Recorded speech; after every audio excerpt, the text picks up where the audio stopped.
నమస్కారం. Focus TV prime time news కి స్వాగతం. హెడ్లైన్ చూద్దాం.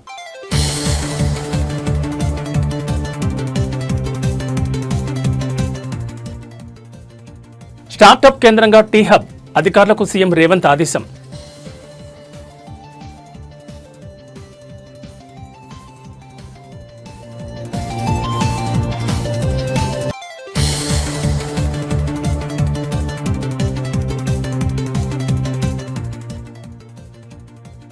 చిత్తూరు జిల్లా నగరంలో చంద్రబాబు పర్యటన. స్వర్ణాంధ్ర స్వచ్ఛాంధ్ర కార్యక్రమానికి హాజరైన సీఎం.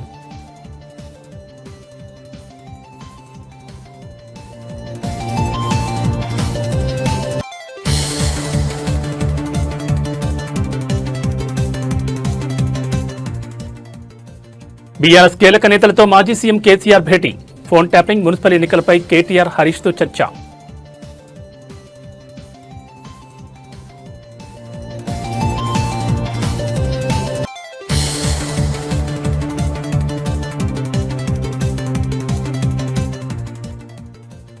బళ్లారిలో గాలి జనార్దన్ రెడ్డికి చెందిన ఇంటికి నిప్పు పెట్టిన దుండగులు. కాంగ్రెస్ ఎమ్మెల్యే వర్గీయుల పనేనని ఆరోపణ.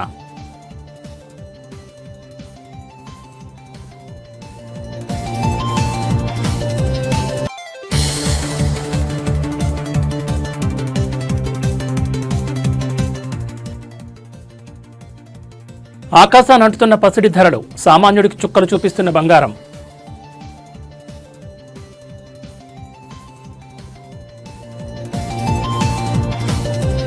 ఇక డీటెయిల్స్ చూస్తే టీ హబ్ ను స్టార్టప్ కేంద్రంగా కొనసాగించాలని ముఖ్యమంత్రి రేవంత్ రెడ్డి అధికారులను ఆదేశించారు. అద్దె భవనాల్లో ఉన్న ప్రభుత్వ ఆఫీసులను టీ హబ్ కు మారుస్తున్నట్లు వస్తున్న వార్తలపై సీఎం వెంటనే స్పందించారు. అమెరికా పర్యటనలో ఉన్న సీఎం ప్రభుత్వ ప్రధాన కార్యదర్శి రామకృష్ణారావు ఫోన్ చేసి మాట్లాడారు. టీ హబ్ ను ప్రత్యేక స్టార్టప్ల కేంద్రంగానే గుర్తించాలని చెప్పారు. ఇంక్యుబేటర్ గా, ఇన్నోవేషన్ క్వాటలిస్ట్ గా స్టార్టప్లకు కేంద్రంగా ఏర్పాటు చేసిన టీ హబ్ లో ఇతర ఆఫీసులు ఉండకూడదని, అలాంటి ఆలోచనలు ఉంటే విరమించుకోవాలని ముఖ్యమంత్రి ఆదేశించారు. అద్దె భవనాల్లో ఉన్న ప్రభుత్వ ఆఫీసులను అందుబాటులో ఉన్న ఇతర ప్రభుత్వ భవనాలకు మార్చాలని సూచించారు.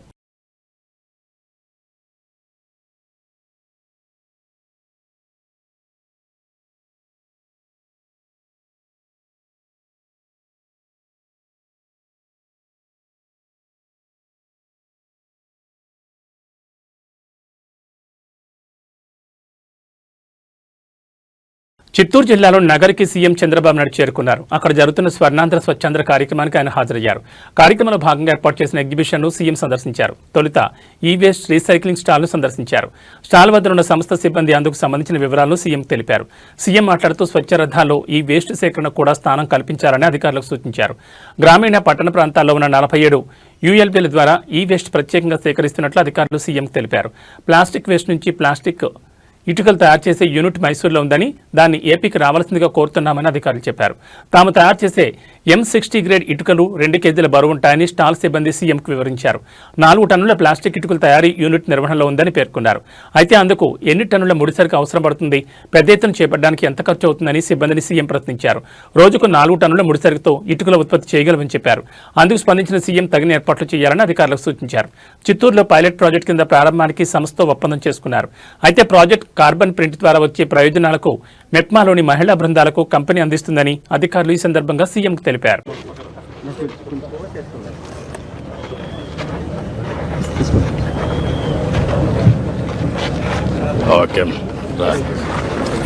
ఓకే మా గుడ్ సార్, ఈరోజు home compost sir. Home compost అంతా కిచెన్ వేస్ట్ మనం వచ్చి ఆర్గానిక్ మన్యూర్గా ఇంట్లోనే కన్వర్ట్ చేసుకుంటాం సార్. అయితే చూస్తారంటే 65% మనకి వెట్ వేస్ట్ కదా, ఇందులోనే పెట్టేస్తాము. ఇంట్లోనే పెట్టేస్తాం సార్. వాటర్ వాటర్ వచ్చి మనం మైక్రోబ్స్ ఇస్తాం సార్. మైక్రోస్ ఇచ్చి ఇందులో పెడతాం. దీనిలోంచి లిక్విడ్ మన్యూర్ మనకు దొరుకుతుంది సార్. సో ఆ లిక్విడ్ మన్యూర్ కలెక్ట్ చేయని ఇటు మనకి మాన్యూర్ దొరుకుతుంది సార్. దీనిలో సో సాలిడ్ మన్యూర్ దొరుకుతుంది, లిక్విడ్ మన్యూర్ దొరుకుతుంది సార్. లిక్విడ్ మెన్యూర్ దేనికి వాడుతున్నాం మనం? Bio booster sir. So very good bio booster.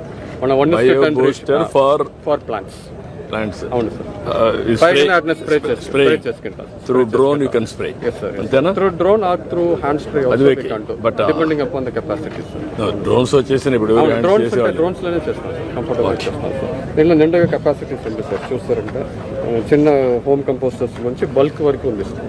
ఎంత వరకు ఇది వస్తుంది అనుకుంటున్నారు మీరు? ఇది వచ్చి ½ kg పర్ ఫ్యామిలీకి కరెక్ట్ సరిపోతుంది sir. 4 members family ½ kg. So 2 bins మనం ఇస్తాం సార్. 30 days ఈ బిన్ వాడాలా, నెక్స్ట్ 30 days ఈ బిన్ వాడాలా. ఈ బిన్ ఫుల్ అయ్యేప్పుడు ఈ బిన్ ఫుల్ 60 days లో మళ్ళీ ఆర్గానిక్ మనీ ఎన్ని బాటిల్స్ వస్తుంది? ఇది వచ్చి 2 bottles వచ్చింది సార్ మంత్లీ. 2 bottles వచ్చింది. ఇది ఆర్గానిక్ మాన్యూర్. ఇది ఎంత వాల్యూ? ఇది ఎంత వాల్యూ ఉంటుంది? ఇది వచ్చి మనకు 120 rupees వచ్చింది సార్ మాన్యూర్.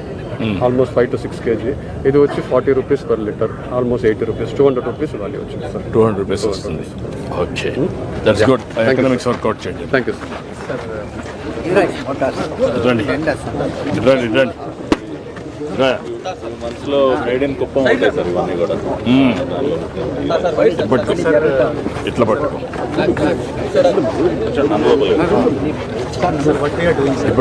పంచాయతీలో sir 1 E02 should be ready sir. ఇప్పటి వరకు 110 సార్ సిఎస్ఆర్ కింద వాళ్ళు ఇచ్చారు సార్. అదనంగా 67 sir we have purchased funds. So next 6 monthsలో సార్ ప్రతి పంచాయతీకి పాటు 7 సార్. వీళ్ళు ఎన్ని మ్యానుఫ్యాక్చర్ చేయగలుగుతున్నారు సార్? వాళ్ళకి కెపాసిటీ చాలా బాగా ఉంది సార్. వాళ్ళు తమిళనాడు గవర్నమెంట్ రూరల్ వాళ్ళు మొత్తం ఇచ్చారు సార్. మీరు కూడా మనకి ఎన్ని కావాలన్న గ్యాప్స్ అన్ని ఫిల్అప్ చేసుకోండి సార్. మొత్తం స్టేట్లో 2000కి we are call tender and rate contract fix చేసి కమిషనర్స్కి ఇచ్చాం. కమిషనర్ కూడా 1 by 1 they are placing order sir. మీరు చెప్పిన సర్వీస్ మోడల్లోనే we are not purchasing this through service. Anyway you coordinate. నెలలో స్టార్ట్ చేస్తాం. ఓకే అమ్మా, గుడ్. నమస్కారం అమ్మా, థ్యాంక్ యూ అమ్మా. నమస్కారం. ఏంటా? 2 initiatives. ఒకటి రిగార్డింగ్ ఈ వేస్ట్ సార్. E-waste. ఈ వేస్ట్ ఇప్పుడు వరకు సార్ 47 ULBsలో ఎవ్రీ మంత్ కలెక్షన్ జరుగుతుంది. We have an agency electric వాళ్ళతో చేస్తున్నాం. చూశాను దాన్ని. లాజికల్ గా అన్ని ఊర్లోంచి కూడా మీరు ఒక స్వచ్ఛ రథాలు పెట్టారు కదా, ఎస్ సార్. దానికి ఇవి కూడా ఇచ్చేయకూడదు సార్ అంటే వాళ్ళు అదే Integration. తీసుకోవడం లేదు. ఎందుకంటే మళ్ళీ ఇది తీసుకొచ్చి ప్రతి ULBలో కూడా కాదు కదా మా స్వచ్ఛాంధ్ర మిషన్ లో స్వచ్ఛ ఇది పెట్టారు, స్వచ్ఛ రథాలు పెట్టారు కదా, స్వచ్ఛ రథాల్లో ఈ వేస్ట్ కూడా పెట్టకూడదు అంటున్నారు. పెట్టచ్చు సార్. రూరల్ ఏరియా నుంచి అది కలెక్ట్ Collect చేసి అర్బన్ ఏరియాలో ఇప్పుడు ప్రతి ULBలో కూడా కలెక్షన్ పాయింట్ పెట్టాము సార్. ఆ కలెక్షన్ పాయింట్ ఇప్పుడు 47 ULBలో బాగా నడుస్తుంది. రిమైనింగ్ కూడా ఎక్స్పాండ్ చేస్తున్నాం సార్. అవి చేసి ఇది కూడా కలెక్ట్ చేస్తాం. వర్కౌట్ చేయండి బాగా. ఇంకొకటి సార్ సెకండ్ ఇనిషియేటివ్ సార్. ఇది నాన్ రీసైక్లబుల్ ప్లాస్టిక్నే వీళ్ళు ఈ బ్రిక్స్ లా కన్వర్ట్ చేస్తాం. మైసూర్లో ఉంది unit. Now we are requesting them to come to Andhra also sir. ఎందుకంటే మన సర్కులర్ ఎకానమీ పాలసీలో what is the size? Sir, this is basically M60 grade, which is 2 kgs. అంటే 4 ton వస్తే మనకి okay, but what is the size of the project? project is about 4 tons viable unit, sir, per unit. 4 tons. 4 tons. What is the raw material you require? Non-recyclable material. All other classes my value, sir. material you can This is show low that. value plastic. And Then I can understand what is the requirement of how many metric tons? every day I can recycle 4 ton in a minimum. You are going to recycle. What is the requirement of raw material? How much raw material you require per How to make it a viable units, logistics, everything. That is what I am asking. Right, sir. 4 tons of plastic single use plastic మనకి కావాలి sir. తప్పకుండా 4 tons per day. 4 tons నుంచి మనకి viable కావాలంటే minimum 4 tons 4 tons. నుంచి కావాలి. మీ దగ్గర ఎంత ఉంది ఇప్పుడు మీ లెక్క ప్రకారం? సార్ ఇప్పుడు మన దగ్గర ఉంది కానీ సెగ్రిగేషన్ ఫోన్ ట్యాపింగ్ కేసు విచారణతో సతమతమవుతున్న బీఆర్ఎస్ కీలక నేతలతో మాజీ సీఎం కేసీఆర్ భేటీ అయ్యారు. ఎర్రవల్లిలో కేసీఆర్ ఫామ్ హౌస్ లో పార్టీ వర్కింగ్ ప్రెసిడెంట్ కేటీఆర్, మాజీ మంత్రి హరీష్ రావుతో పాటు కీలక నేతలతో కేసీఆర్ సమావేశమైనట్టు తెలుస్తోంది. ఈ భేటీలో రాష్ట్రంలో మారుతున్న రాజకీయ పరిణామాలు, ప్రధానంగా ఫోన్ ట్యాపింగ్ కేసు విచారణ పురోగతిపై ఈ సమావేశంలో సుదీర్ఘంగా చర్చించినట్టు తెలుస్తోంది. ఈ కేసులో జరుగుతున్న పరిణామాలను, అధికారుల విచారణ తీరును కేసీఆర్ అడిగి తెలుసుకున్నారు. చట్టపరంగా ఈ అంశాన్ని ఎలా ఎదుర్కోవాలనే దానిపై నేతలకు ఆయన దిశానిర్దేశం చేశారు. అదేవిధంగా రాష్ట్రంలో రాబోయే మున్సిపల్ ఎన్నికలపై కేసీఆర్ ప్రత్యేకంగా దృష్టి సారించారు. ఎన్నికలకు పార్టీ శ్రేణులను క్షేత్రస్థాయిలో సన్నద్ధం చేయాలని నేతలకు సూచించారు. ప్రభుత్వ వైఫల్యాలను ప్రజలకు తీసుకెళ్లడంతో పాటు పార్టీ కేడర్లో ధైర్యం నింపేలా కార్యక్రమాలు రూపొందించాలని ఆదేశించారు. మున్సిపల్ ఎన్నికల ఫలితాలు పార్టీ భవిష్యత్తు కీలకమని, అందరూ సమన్వయంతో పనిచేసి గెలుపు దిశగా అడుగులు వేయాలని ఈ భేటీలో నిర్ణయించినట్టు తెలుస్తోంది. కాగా వీరి సమావేశానికి సంబంధించిన అధికారిక ప్రకటన వివరాలు తెలియాల్సి ఉంది.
అన్నవరం దేవస్థానం ప్రసాదం మరోసారి వివాదాల చుట్టూ తిరుగుతోంది. ఇటీవల ప్రసాదంలో నత్త ఉందంటూ ఓ జంట చేసిన హంగామా ఇంకా చల్లారకముంది ఇప్పుడు ప్రసాదం కౌంటర్ వద్ద ఎలుకలు హల్చల్ కొత్త దుమారం లేపింది.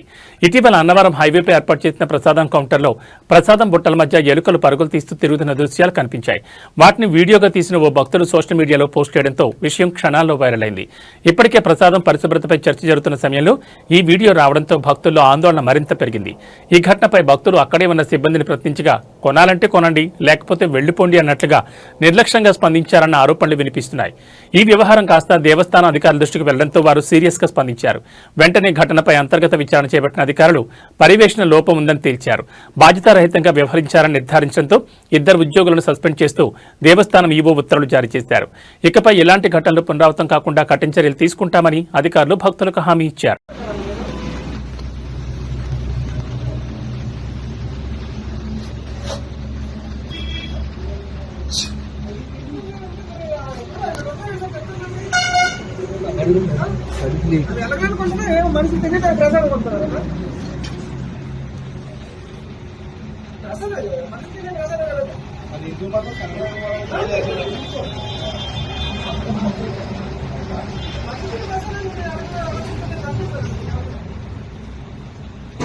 కర్ణాటక రాజకీయాల్లో సంచలనం చోటు చేసుకుంది. బీజేపీ ఎమ్మెల్యే ప్రముఖ పారిశ్రామికవేత్త గాలి జనార్దన్ రెడ్డికి చెందిన ఓ భవనాన్ని దుండగులు దగ్ధం చేశారు.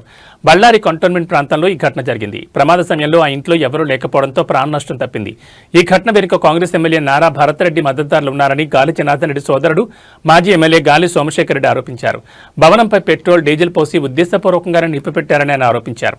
ఈ నెల 1న గాలి జనార్దన్ రెడ్డి ఇంటి వద్ద భరత్రెడ్డి వర్గీయులు కాల్పులకు పాల్పడ్డారనే ఆరోపణలు వచ్చిన విషయం తెలిసిందే. ఆ వివాదం సద్దుమణక ముందే ఇప్పుడు ఈ అగ్ని ప్రమాదం జరగడం గమనార్హం. బళ్ళారి నగరంలోని జీ స్క్వేర్ లేఅవుట్లో ఉన్న ఈ మోడల్ హౌస్ విలువ సుమారు 3 కోట్లుంటుందని అంచనా. 13 ఏళ్ల క్రితం కొనుగోలుదారులను ఆకర్షించేందుకు దీన్ని నిర్మించారు. సమాచారం అందుకున్న వెంటనే పోలీసులు సంఘటనా స్థలానికి చేరుకుని దర్యాప్తును ప్రారంభించారు. ఈ ఘటనకు సంబంధించి ఒక వ్యక్తిని అదుపులోకి తీసుకుని విచారిస్తున్నట్లు పోలీసు వర్గాలు తెలిపాయి. ప్రస్తుతం అసెంబ్లీ సమావేశాల కోసం గాలి జనార్దన్ రెడ్డి బెంగళూరులో ఉన్నారు. ఈ ఘటనపై స్పందిస్తూ ఇటీవల బ్యానర్ల గొడవ తర్వాత ఈ ప్రమాదం జరగడం అనుమానాలకు తావిస్తోందన్నారు. బళ్ళారి ఎస్పీతో మాట్లాడానని, నిందితులను త్వరలోనే పట్టుకుంటామని హామీ ఇచ్చారని ఆయన తెలిపారు. ఈ ఘటనతో బళ్ళారిలో ఇరు వర్గాల మధ్య రాజకీయ వైరం మరింత ముదిరే అవకాశం ఉందని విశ్లేషకులు భావిస్తున్నారు.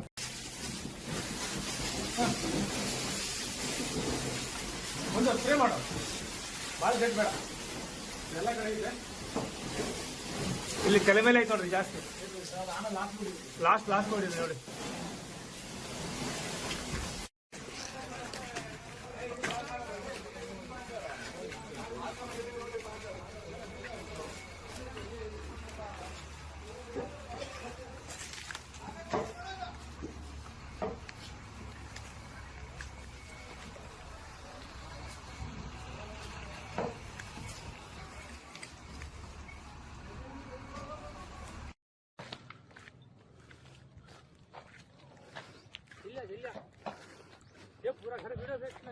ಪೂರಾ ಗರ್ ಜಲ್ಕೋ. ಇಲ್ಲಿ ನೋಡ್ರಿ ಮನೆಗೆ ಯಾರು ಬೆಂಕಿ ಹಾಕಿದ್ದಾರೆ. ಜಿ ಸ್ಕ್ವೇರ್ನಲ್ಲಿ ಮನೆ ಎಲ್ಲ ಹತ್ಕೊಂಡು ಬಿಡ್ತಿದೆ.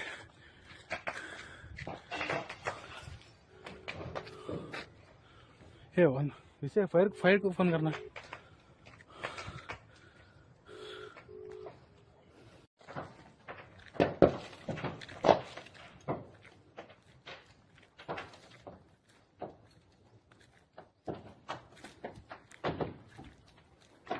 తెలంగాణ రాష్ట్రానికి ఆత్మగా ఉన్న సింగరేణిపై వస్తున్న కొన్ని కట్టుకథలు, రాతలు అంతిమంగా 42,000 మంది పర్మనెంట్, 30,000 మంది అవుట్సోర్సింగ్ ఉద్యోగుల మానసిక స్థైర్యాన్ని దెబ్బతీసే విధంగా ఉన్నాయని డిప్యూటీ సీఎం మల్లు భట్టి విక్రమార్క అన్నారు. ఇవాళ ప్రజాభవన్లో నిర్వహించిన మీడియా సమావేశంలో ఆయన మాట్లాడుతూ పెట్టుబడుల పేరుతో ఒక పత్రిక రాసిన విషపు కథనంతో వివాదం మొదలైందని తెలిపారు. కట్టుకథలు, ఊహాగానాలతో రోజుకో కథ వండి వారుస్తున్నారని వ్యాఖ్యానించారు. ఆ వార్తలు చూస్తుంటే ఎవరో దోపిడీదారు కోసమో లేదా ఎవరి ప్రయోజనాల కోసమో ఈ కథనాలు వస్తున్నాయని అనిపిస్తోందని అన్నారు. కొంతమందికి లబ్ధి చేకూర్చేందుకే సింగరేణిలో సైట్ విజిట్ అనే నిబంధన పెట్టారని ఊహించుకుని కథనాలు రాస్తారని ఆయన మండిపడ్డారు. అనుకున్న వ్యక్తులకు టెండర్లు ఇచ్చేందుకు నిబంధనలు మార్చారంటూ పక్కాగా కథలల్లారని చెప్పారు. సైట్ విజిట్ అనేది ఏదో తనకే మేలు జరిగేందుకే పెట్టారని కథనాలు రాయడాన్ని ఆయన ఆక్షేపించారు. సింగరేణి అనేది ఒక అనానమస్ ఇండిపెండెంట్ సంస్థని గుర్తు చేశారు. గత 105 ఏళ్లుగా సింగరేణి బోర్డు కొనసాగుతోందని, అసలు సింగరేణి నిర్ణయాలు మంత్రి దగ్గరకు రావని స్పష్టం చేశారు. అయినా ఆరోపణలు వచ్చిన మరుక్షణమే టెండర్లు రద్దు చేయాలని ఆదేశించారని భట్టి విక్రమార్క అన్నారు. విషయమే లేదు. ఈ కనీసం విషయ పరిజ్ఞానం కొద్దిగా ఉన్నా ఇంగిత జ్ఞానం ఉన్నా ఎవరైనా ఇది అర్థమైతే రాయరు. బట్ అయినా ఏ రాబందులు, ఏ గద్దలు, ఏ దోపిడీదారుల ప్రయోజనాల కోసమో ఈ కథనాలన్నీ వస్తున్నట్టుగా కనిపిస్తూ ఉన్నాయి. చిన్నప్పుడు నేను ఎక్కడో వినేవాడిని, ఏ నినాదం వెనక ఎవరి ప్రయోజనాలు దాగున్నాయో అని. ఏ నినాదం వెనక ఎవరి ప్రయోజనాలు దాగున్నాయో అని. ఈ తొలి పలుకుల రాతల వెనక ఎవరి ప్రయోజనాలు దాగున్నాయో నాకు తెలియదు. కానీ నాగర్ కర్నూలు జిల్లా బిజినేపల్లి మండల కేంద్రంలో యూరియా బస్తాల కోసం రైతులు రాత్రంతా చలిలో జాగారం చేశారు. మండలంలోని చుట్టుపక్కల గ్రామాల నుంచి రైతులు పెద్ద సంఖ్యలో మండల కేంద్రానికి చేరుకుని క్యూ కట్టారు. స్వెటర్లు, దుప్పట్లతో రాత్రిపూట రైతు వేదిక వద్ద రైతులు క్యూలో ఉన్న వీడియో ఒకటి ప్రస్తుతం సోషల్ మీడియాలో వైరల్గా మారింది. ప్రభుత్వ యంత్రాంగం అధికారులు యూరియాకు కొరత లేదని ప్రకటన చేస్తున్న విషయాన్ని గుర్తు చేస్తూ అధికారుల ప్రకటనల్లో నిజం లేదని, క్షేత్రస్థాయిలో యూరియా దొరకడం లేదని రైతులు ఆరోపించారు. 2-3 బస్తాల కోసం రోజుల తరబడి కార్యాలయం చుట్టూ తిరగాల్సిన పరిస్థితి నెలకొందని ఆవేదన వ్యక్తం చేశారు. ఈ క్రమంలోనే యూరియా బస్తాల కోసం రైతు వేదిక వద్ద క్యూ కట్టామని తెలిపారు. శుక్రవారం రాత్రి నుంచి శనివారం ఉదయం వరకు క్యూలో ఉన్నారు. మహిళా రైతులు, యువకులు కూడా యూరియా బస్తాల కోసం చలిలో జాగారం చేయడం వీడియోలో చూడొచ్చు.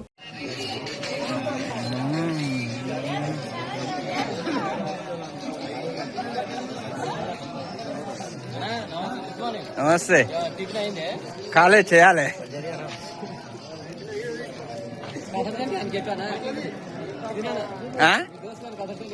పెట్టాలి.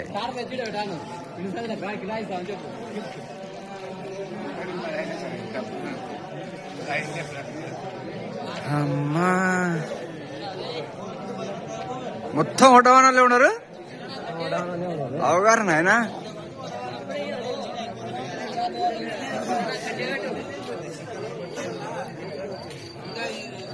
ప్రజాపాలన ఇంటింటికి వస్తుందా? నీడ కూసబెట్టి ఇరుచుడాయా?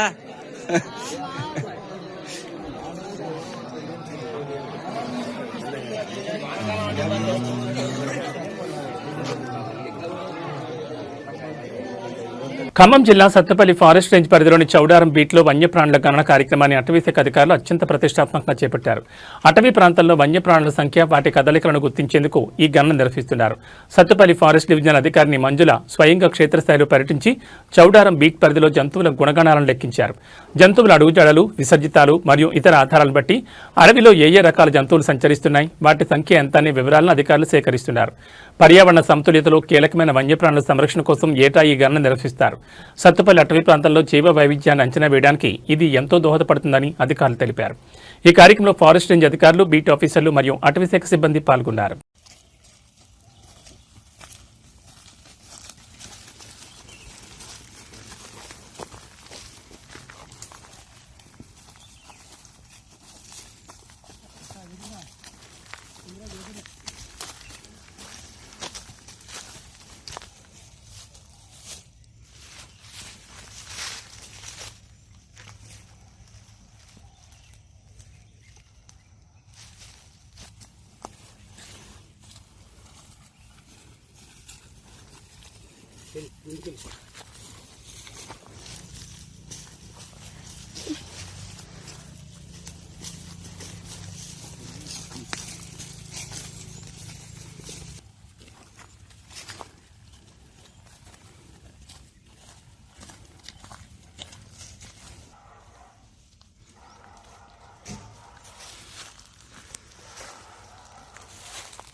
కాంగ్రెస్ ప్రభుత్వం ఏర్పడిన తర్వాత చెరువుల సంరక్షణ పేరుతో హైడ్రా పేరుతో పెద్ద ఎత్తున హడావిడి చేసినా వాస్తవానికి చెరువుల పరిస్థితి మాత్రం రోజు రోజుకు దిగజారుతోందని స్థానికులు మండిపడుతున్నారు. కూల్చివేతల మీద చూపిన శ్రద్ధ చెరువుల పునరుద్ధరణపై చూపడం లేదన్న విమర్శలు వెలువెత్తున్నాయి. మీడియాలో వార్తలు వచ్చినప్పుడు మాత్రమే స్పందిస్తూ దుర్గం చెరువు బాధ్యత తమదేనని హైడ్రా ప్రకటించడంపై ప్రజలు పెదవిరుస్తున్నారు. మరి నగరంలోని మిగతా చెరువులు హైడ్రా పరిధిలోకి రావా అని ప్రశ్నిస్తున్నారు. ఈ చెరువు ప్రస్తుతం పూర్తిగా గుర్రపడెక్కతో నిండిపోయి కనుమరుగయ్యే స్థితికి చేరుకుంది. దీన్ని శుభ్రం చేసే నాథుడే కరువయ్యారు. చెత్తా చెదారం, మురుగునీరు మరియు గుర్రపడెక్కతో ఈ ఈ చెరువు కంపు కొడుతోంది. పరిసర ప్రాంతాల ప్రజలు దుర్వాసనతో తీవ్ర ఇబ్బందులు పడుతున్నామని ఆవేదన వ్యక్తం చేస్తున్నారు. ఇక్కడ గతంలో చెరువు భూముల్లో ఉన్న కట్టడాలను హైడ్రా కూల్చివేసింది. అయితే కూల్చివేసిన తర్వాత చెరువును పట్టించుకోకపోవడంతో అది ఇప్పుడు మురుక్కుంటలా మారింది. కూల్చడం మీద ఉన్న ఆసక్తి బాగు చేయడం మీద లేదా అని స్థానికులు నిలదీస్తున్నారు.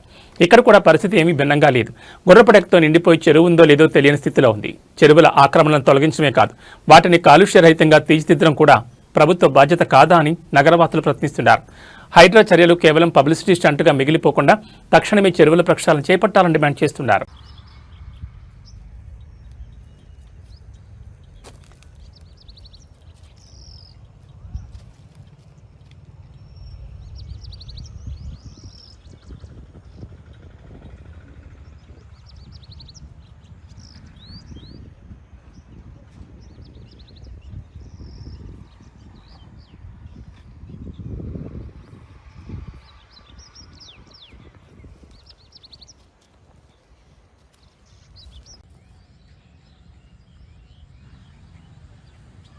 वहाँ पे जाके ऑरिजिन हॉस्पिटल में ट्रीटमेंट का मांग करना। मैंने ऑरिजिन का नाम नहीं लिया। फिर वो ऑरिजिन की छुट्टी के क्या लिख दिए वो? ये मंथली छुट्टी पूछ के वो ये भी एक हॉस्पिटल है देखो उनका बोलते खाली वहाँ पे भी मीटिंग करते अब ये क्या बोलूँ अभी 26 तक छुट्टियाँ हैं 27 को सोचे करके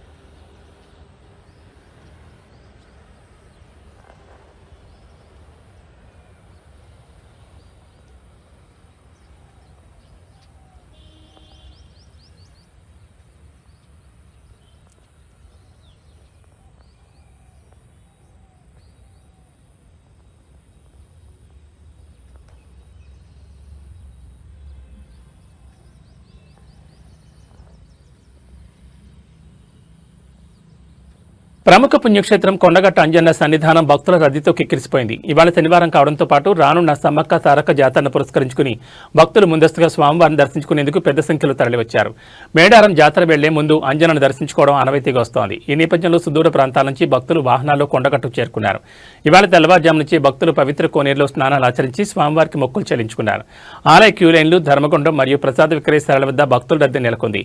ఆలయ పరిసరాలు జై భజరంగబలి అన్న నామస్మరణతో మారుమోగాయి. భక్తులకు ఎటువంటి ఇబ్బందులు కలగకుండా ఆలయ అధికారులు మరియు పోలీసులు అవసరమైన ఏర్పాట్లు పర్యవేక్షిస్తున్నారు.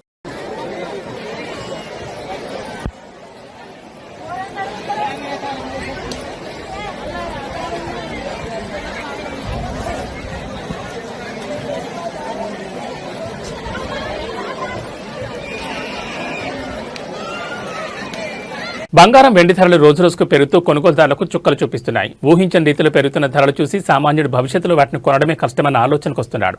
ట్రంప్ తీసుకుంటున్న నిర్ణయాలకు తోడు వెండి, బంగారానికి పెరుగుతున్న డిమాండ్, అంతర్జాతీయంగా నెలకొన్న పరిస్థితులు వాటి ధరల పెరుగుదల కారణమవుతున్నాయని నిపుణులు ఇప్పటికే వెల్లడించారు.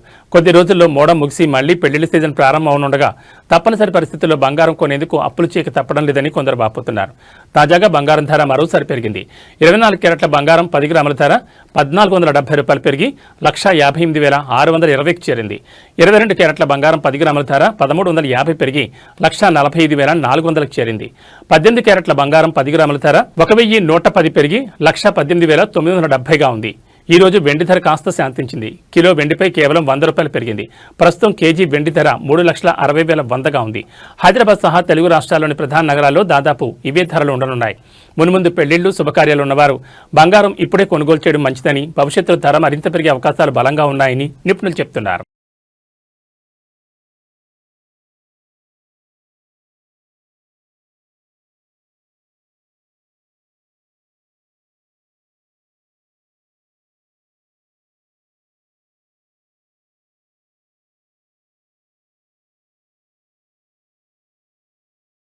ఏవీ బులెటిన్ విశేషాలు. నమస్కారం.